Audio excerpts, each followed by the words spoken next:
സാപ്രോസിയ റീജിയണിൽ 130 പേർ, സിവറോഡോണസ്ക് എന്ന റീജിയണിൽ 130 പേർ, അതുപോലെ കേഴ്സൺ ഭാഗത്ത് 45 പേർ. ഇങ്ങനെ 305 ഉക്രൈൻ സൈനികരെ ഞങ്ങൾ കൊലപ്പെടുത്തിയെന്ന ഒരു അറിയിപ്പ് റഷ്യ പുറത്തുവിട്ടിരിക്കുന്നു. എന്തുകൊണ്ട് റഷ്യ ഒറ്റ ദിവസം കൊണ്ട് ഇത്രയും സൈനികരെ കൊലപ്പെടുത്തണം? എന്തുകൊണ്ട് ഇത്രയും വലിയൊരു ആക്രമണം റഷ്യ ഒറ്റ ദിവസം കൊണ്ട് ചെയ്തു? IL-76 എന്ന ഒരു വിമാനം ബെൽഗറോഡ് റീജിയണിൽ തകർന്നു. വിമാനത്തിൽ S-300 ആണ് ഉണ്ടായിരുന്നത് എന്ന് ഉക്രൈൻ പറയുന്നു. ഇല്ല, അതിലുണ്ടായിരുന്നത് ഉക്രൈനിലെ 65 പ്രിസണർ ഓഫ് വാർ, അതായത് ഉക്രൈന്റെ തടവുകാരായിരുന്നു. ഇതിൽ ദേഷ്യം വന്ന റഷ്യ കഴിഞ്ഞ ദിവസം തിരിച്ചടി കൊടുത്തിരിക്കുന്നു. എങ്ങനെയൊക്കെയാണ് ഇവരുടെ കളി നീങ്ങിക്കൊണ്ടിരിക്കുന്നത് എന്ന് ഈ ഒരു വീഡിയോയിലൂടെ വളരെ വ്യക്തമായി അറിയാൻ പോകുന്നു.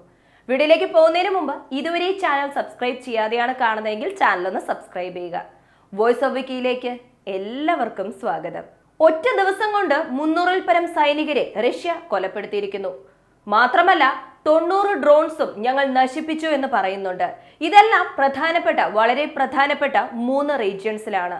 300-ൽ പരം സൈനികർ പ്ലസ് 90 ഡ്രോൺസ് എന്ന് പറയുമ്പോൾ തന്നെ റഷ്യയുടെ ദേഷ്യം നമുക്കിവിടെ മനസ്സിലാക്കാം. റഷ്യക്ക് അനുകൂലമായി നിൽക്കുന്ന ഒരു രാജ്യമാണ് ഹംഗേരി. ഹംഗേരി എന്ന രാജ്യം യൂറോപ്പ് യൂണിയനിലെ അംഗവുമാണ്. ഹംഗേരി സ്വീഡനുമായി ചർച്ചയിൽ ഏർപ്പെടാൻ പോകുന്നു എന്നൊരു അറിയിപ്പ് പുറത്തു വന്നിട്ടുണ്ട്. മാത്രമല്ല നാറ്റോ എക്സ്പാൻഷൻ വളരെ പെട്ടെന്ന് തന്നെ ഉണ്ടാവുമെന്നും പറയുന്നുണ്ട്. ഈ നാറ്റോ എക്സ്പാൻഷന് തടസ്സമായി നിൽക്കുന്ന 2 രാജ്യമാണ് തുർക്കിയും ഹംഗേരിയും. പക്ഷേ തുർക്കിക്ക് ഇപ്പോൾ യാതൊരു പ്രശ്നവും ഇല്ല എന്ന് പറഞ്ഞു കഴിഞ്ഞു. കാരണം സ്വീഡൻ നാറ്റോയിൽ അംഗമായിക്കോളും, ഞങ്ങൾക്ക് ഒരു പ്രശ്നവും ഇല്ല എന്ന് തുർക്കി ഒഫീഷ്യലായി തന്നെ അറിയിച്ചു കഴിഞ്ഞു. ഇപ്പോൾ ഹംഗേരി ചെറിയ പ്രശ്നം ഉണ്ടാക്കുന്നു എന്ന് തോന്നുന്നുണ്ട്. ഹംഗേരിയും സ്വീഡനുമായി ചർച്ചയിൽ ഏർപ്പെടാൻ പോകുന്നു എന്നൊരു അറിയിപ്പും, അമേരിക്കയും സ്വീഡനും തമ്മിലുള്ള ചർച്ച ഓൾറെഡി നടന്നു കഴിഞ്ഞു എന്നൊരു അറിയിപ്പും, അതുപോലെ യൂറോപ്പ് യൂണിയൻ രാജ്യങ്ങളാരും നാറ്റോ എക്സ്പാൻഷന് തടസ്സമായി നിൽക്കാൻ പാടില്ല എന്നൊരു അറിയിപ്പും പുറത്തു വന്നിട്ടുണ്ട്. സോ നാറ്റോ എക്സ്പാൻഷൻ എന്നത് അത്ര നിസ്സാരമായ കാര്യമല്ല. ഈ ഒരു യുദ്ധം ഇനിയും എസ്കലേറ്റ് ആകാനുള്ള സാധ്യത കാണുന്നുണ്ട്.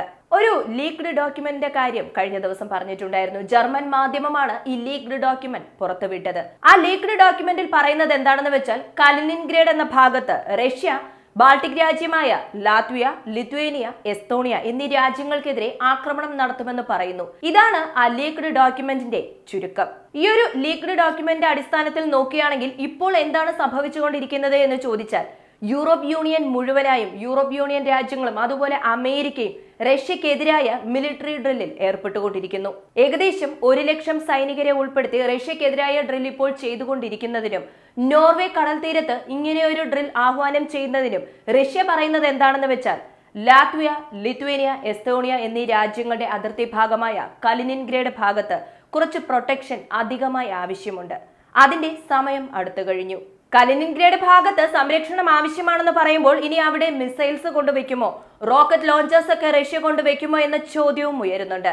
അങ്ങനെ ഒരു സംഭവം ഉണ്ടായി കഴിഞ്ഞാൽ ലീക്ഡായ ആ ഡോക്യുമെന്റിൽ പറയുന്ന കാര്യങ്ങൾ ഫേക്ക് അല്ല, ഒറിജിനൽ തന്നെയാണ്.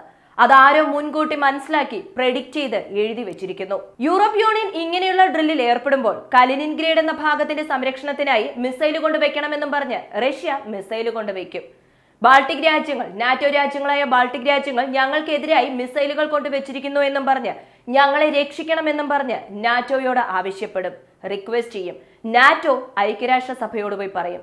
അങ്ങനെ ഐക്യരാഷ്ട്രസഭ വരെ ഈ കാര്യം എത്തിയോ എന്നും പറഞ്ഞ് റഷ്യ ആക്രമണം നടത്തും.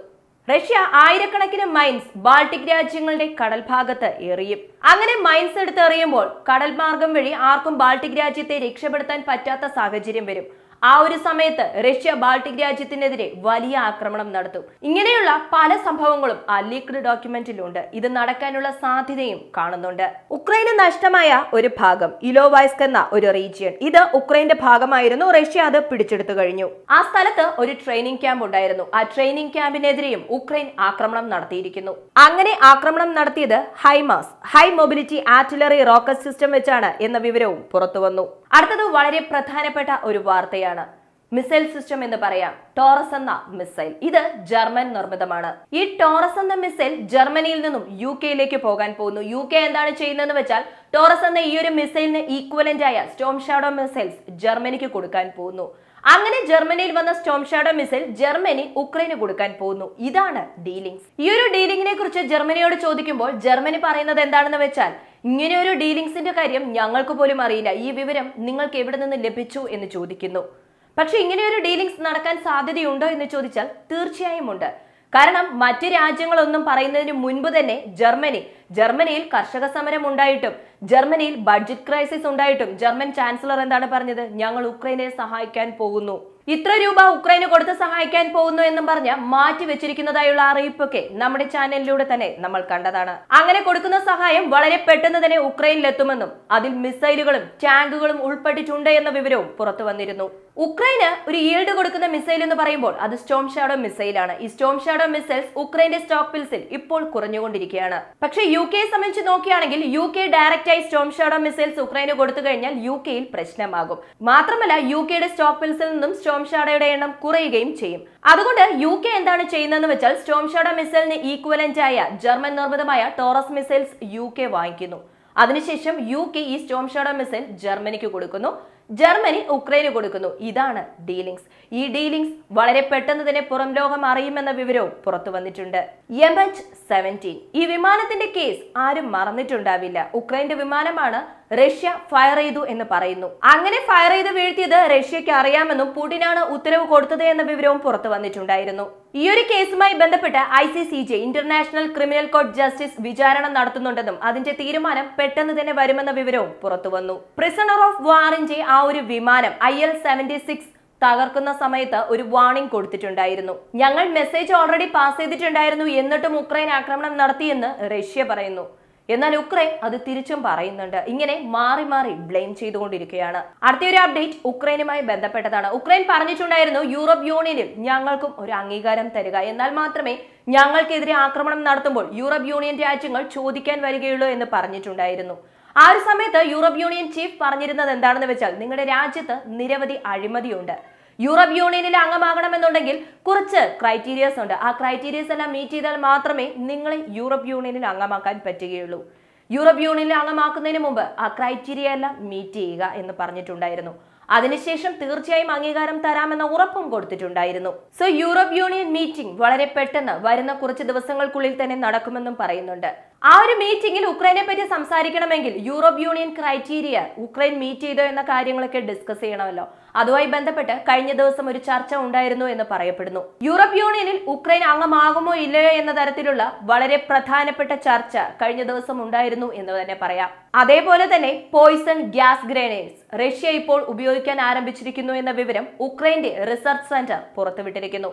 ഉക്രൈൻ സൈനികർ നിരവധി പേർ വിഷബാധയേറ്റ് മരണപ്പെട്ടിട്ടുണ്ട്. അതിന്റെ കാരണം ഗ്യാസ് ഗ്രനേഡ്സ് ആണെന്നുള്ള വിവരവും പുറത്തുവിട്ടു. കലിനിൻഗ്രേഡ് എന്ന ഭാഗത്തെ സംരക്ഷണത്തിനായി അഡീഷണൽ മെഷേഴ്സ് ചെയ്യാൻ പോകുന്നു എന്നൊരു അറിയിപ്പ് റഷ്യ പുറത്തുവിട്ടിട്ടുണ്ടായിരുന്നു. ഇത് ഓൾറെഡി ഞാൻ പറഞ്ഞിട്ടുണ്ടായിരുന്നതാണ്.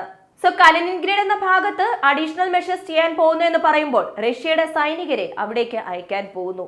അങ്ങനെ റഷ്യൻ സൈനികർ കലിനിൻഗ്രേഡ് ഭാഗത്ത് പോയി കഴിഞ്ഞാൽ ബാൾട്ടിക് രാജ്യങ്ങൾക്ക് സമാധാനം ഉണ്ടാവില്ല. ബാൾട്ടിക് രാജ്യങ്ങൾ അവരുടെ സൈനികരെ അവരുടെ അതിർത്തിയിൽ കൊണ്ട് നിർത്തും. റഷ്യൻ സൈനികർ കലിനിൻഗ്രേഡ് ഭാഗത്തും ഉണ്ടാകും.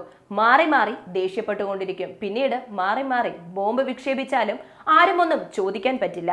അടുത്തത് നാറ്റോ സ്ട്രാറ്റജി. അണുവായുധ രാജ്യങ്ങളെ തമ്മിൽ മത്സരിപ്പിക്കാനും അടിയുണ്ടാക്കാനും വേണ്ടി നാറ്റോ രാജ്യങ്ങൾ ശ്രമിച്ചുകൊണ്ടിരിക്കുന്നു എന്നൊരു വിവരം പുറത്തു വന്നു. സോ അണുവായുധ യുദ്ധം വന്നാൽ മാത്രമേ നാറ്റോ സ്മൂത്തായി മുന്നോട്ട് പോവുകയുള്ളൂ, എന്നാൽ മാത്രമേ അമേരിക്ക വീണ്ടും സൂപ്പർ പവർ രാജ്യമെന്ന സ്ഥാനത്ത് ഉണ്ടായിരിക്കുകയുള്ളൂ.